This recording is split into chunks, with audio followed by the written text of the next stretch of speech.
After the Buddha gained awakening, he reflected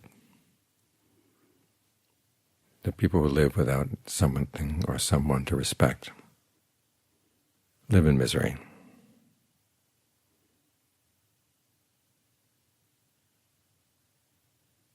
We see this all around us. People don't respect the laws anymore. People don't respect one another. And society is miserable.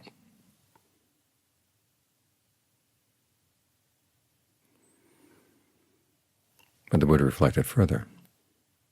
Was there someone he could respect, someone he could bow down to?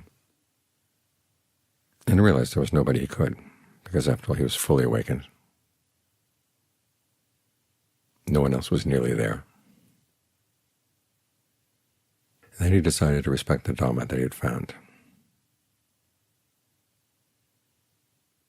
because he recognized that was bigger than he was. The Dhamma is a truth. It's been true all along. There are Buddhists who come along and discover it, teach it to others, and then others just let it go. It disappears. And then another Buddha has to come and fight his defilements, fight his ignorance, to find the Dhamma, and fight off the ignorance and defilements of other people to teach them.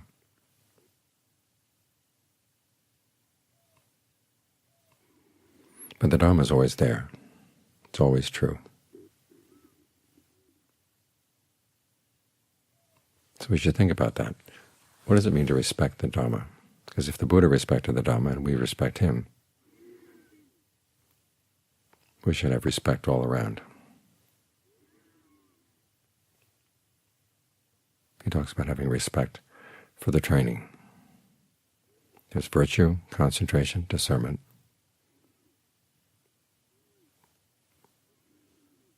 We should realize these things are above us. These are the kinds of things we submit to. I know in Buddhist circles people don't like the word submit. We're free to choose, right? Well, we are free to choose, but we're free to make a mess of our lives, and we're free to straighten ourselves out, to practice the Dhamma in accordance with the Dhamma, and not in accordance with our preferences. These are choices we're free to make. But it should be pretty obvious what's the wise choice.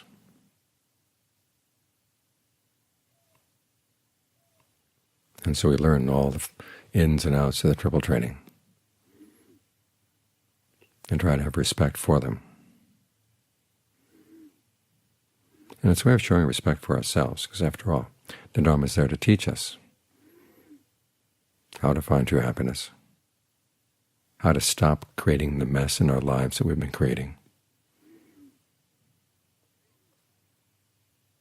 how to stop creating the suffering for ourselves and for other beings that we've been creating. If we could say that the Dhamma had an intention, its intention is more compassionate for us than oftentimes we are for ourselves.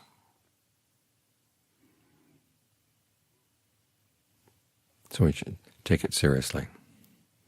All the precepts were laid down by the Buddha. He didn't make them up. He observed from his own experience over many, many aeons that when people break the 5 precepts, they create trouble for themselves, trouble for other people. When people engage in wrong speech, some of the forms of which don't come under the precept against lying, but they certainly fall outside of the path. Harsh speech, divisive speech, idle chatter.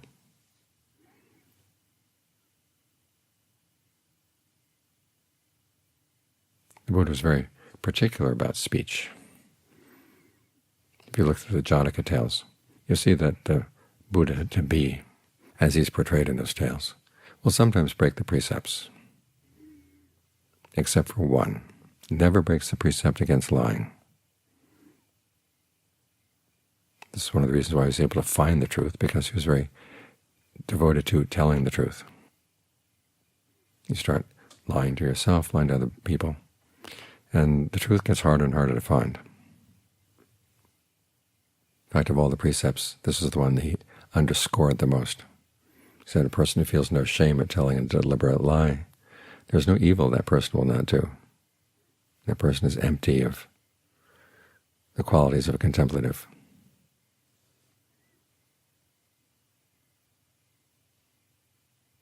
He raised the issue of not lying very first thing when he taught his son, Rahula. The practice begins there. Only when that's firmly established, you're really ready for the higher levels. If that's not established, it can spoil the higher levels. You can get the mind into concentration, but it gets spoiled. You could try to develop discernment, but it gets spoiled. This is one of the reasons why the forest tradition is so strict about the precepts, because they are the foundation. And as with building a house, if the foundation is cracked, the house is not going to stand. So we start with respect for the precepts. We place them above our desires to do or say or act on intentions as we like.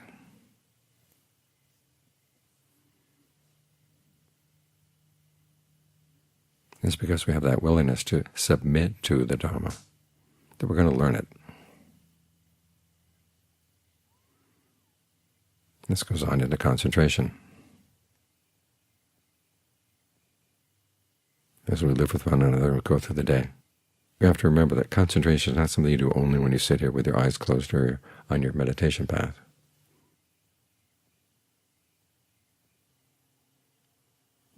You want to maintain your center as you engage in all of your activities. And be very careful to watch out for the things that will knock you off. Sometimes it's the things that other people do or say, and more often it's the things you do or say yourself, or think yourself. So if you find that certain ways of acting shatter your concentration, you've got to step back and say, well, maybe I should stop acting in those ways. Remember the Buddha's image of the man walking with a bowl of oil on his head. He doesn't want to spill a single drop. And John Lee's image is of carrying food in a dish. You want to make sure you don't trip and spill the food, because then it gets down in the dirt and you can't eat it anymore. So have respect for your own concentration. Have respect for the concentration of other people.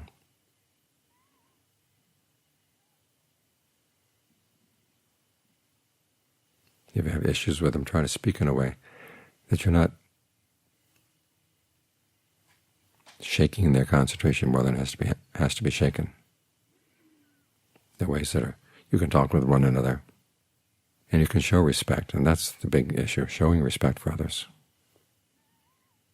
even when you're being critical. That makes a difference between whether they'll be willing to listen or not, and also will have an effect on their concentration and on your concentration. So respect the fact that you're living with people who are trying to get their minds under control.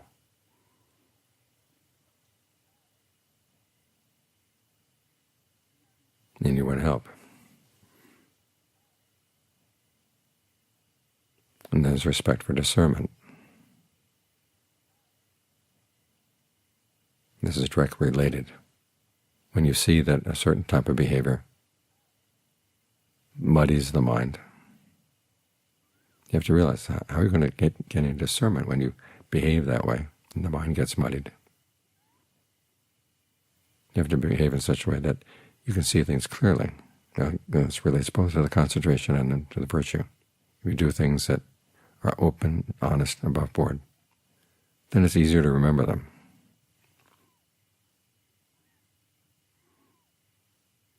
If the mind is still, it's easier to see, because this is what we want. We want the discernment that allows us to see into our minds.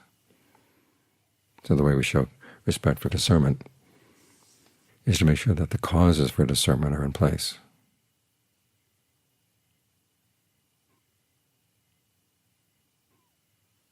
As for other agendas you may have as you go through the day, we'll look at them.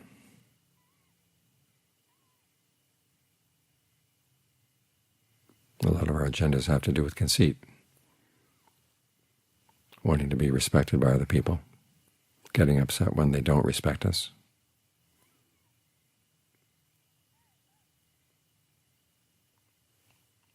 But you have to ask yourself, do you want your ears to be like big sails that are blown around by every little breath of wind? That's what conceit is. You're constantly looking for other people's respect or lack of respect for you. You have to realize that's their business. And although we respect everybody to, we request everybody to respect one another, there will be times when it's not happening. That's when you've got to defend yourself. So take down your sails.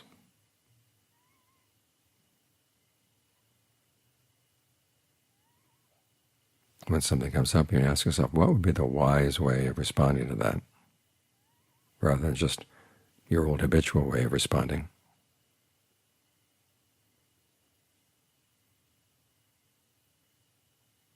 And that mindfulness will give you an opportunity for the discernment to arise. Because oftentimes it's not the case that we don't know. It's just that in the heat of the moment we forget, or we push it out of our minds. And that's not showing respect for discernment. So the training is there. It's been laid out. The Buddha discovered it. Might have been lost by people before him. And someday it's going to be lost again. But we've got the path available now. And as we take it on, we benefit.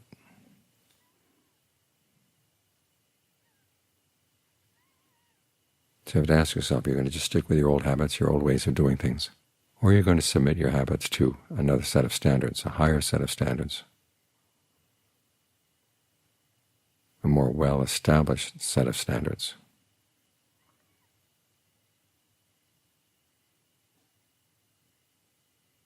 As the Buddha said, he taught that skillful qualities could be developed, unskillful qualities could be abandoned. If they couldn't be developed and abandoned, he wouldn't have taught. It's because we can change our habits that he went to all the trouble of teaching. To remind yourself that's what the practice of the Dharma is for. It's to change your habits, because the habits you've got right now are creating suffering. And you're free to continue creating suffering, but why? When the opportunity to stop is there.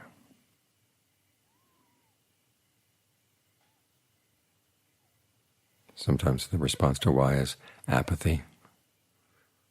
You don't care. Or heedlessness. You're not really paying attention. Or laziness. You don't want to be bothered. But you've given into these habits for a long time. That's a triple training you don't want to get involved with. You don't want to submit to. You've submitted to it long enough.